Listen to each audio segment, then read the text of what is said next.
Good evening, I'm Jeff Glor. We are going to begin here tonight with a list of stunning details in a police report revealed today. In it, investigators say a young man details how and why he kidnapped 13-year-old Jayme Closs and killed her parents. The suspect, Jake Patterson, appeared in a Wisconsin court by video today. Arresting officers say Patterson told them, quote, "I did it." Court papers detail the abduction and the killings allegedly done in the dark of night. Closs, now back with relatives, was held for nearly 3 months before she managed to escape last Thursday. Jayme Yuccas begins our coverage. With 2 counts of first-degree intentional homicide. 21-year-old Jake Patterson briefly appeared in a Barron County, Wisconsin courtroom via video link, charged with 2 counts of murder, burglary, and the kidnapping of 13-year-old Jayme Closs. The most extensive details of the 88-day saga were revealed through investigative interviews with Jayme Closs and Jake Patterson and laid out in the criminal complaint. On October 15th, Patterson shot Jayme's father, James, in the head with a 12-gauge shotgun through the front door of the Closses' home in the middle of the night. Jayme told officials she and her mother, Denise, were hiding in the bathroom, where Patterson eventually found them. Jayme was in a bear hug with her mother, who was on the phone with 911. Patterson allegedly told Denise to hang up, forced her to tape Jayme's hands, and then shot her. He placed Jayme in the trunk of his car. Closs said she heard sirens drive by a short time after Patterson began driving. Jayme vanished without a trace. Today, the complaint answered how Patterson targeted her.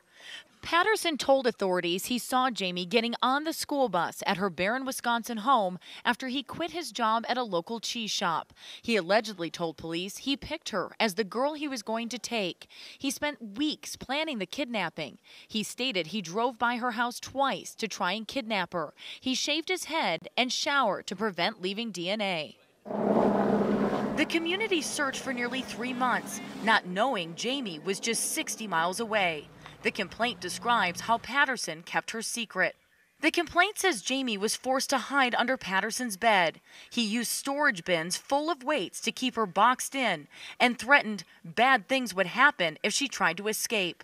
But that's exactly what she did on Thursday.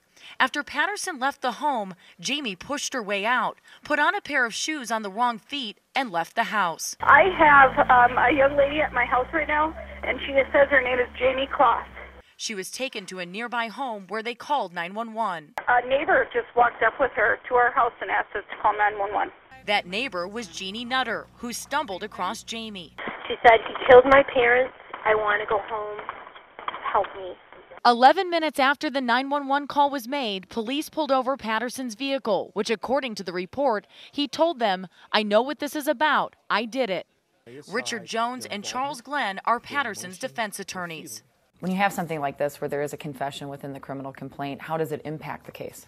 Well, you have to look at it differently. Obviously, it's not there's not much speculation in there, according to the criminal complaint drafted by a very good district attorney, right? But then you have to still investigate. You have to still look at it. You have to give options to your client. At a press conference immediately following the court appearance, the district attorney said there could be additional charges from the county where Patterson allegedly held Jayme captive. Patterson is being held on $5 million bail. Jeff Patterson's next court date is February 6th. So troubling. All right, Jayme, thank you. But 2 of Jayme Closs's aunts and a cousin told CBS This Morning's Gail King they are surrounding her with love and helping her heal.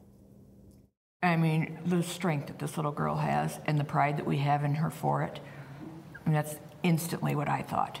At 13 years old, I think, you know, there are grown people, I think, that would have been paralyzed in fear. In fear, yes. Yeah. Yes. And to beat him in his own game and to survive and get out of there, I mean, wow. Yeah. How is Jayme doing with the loss of her parents? To my knowledge, she hasn't spoke of them yet. No, that hasn't even been talked about. You can tell when you're there for a few hours that she has a lot going on in her head. What's the best thing that we can all do to help Jayme, to help this family at this time? Keep her in your prayers because she's got a long road. You know, she's got a lot of stuff to deal with. Patience. Yep, be one patient. Day at a time. Patience, love, and keeping her, making sure she's feeling safe. What a great question. What's the best thing we can do to help? Lynn Closs told Gail it's an amazing, happy ending to such a horrible beginning.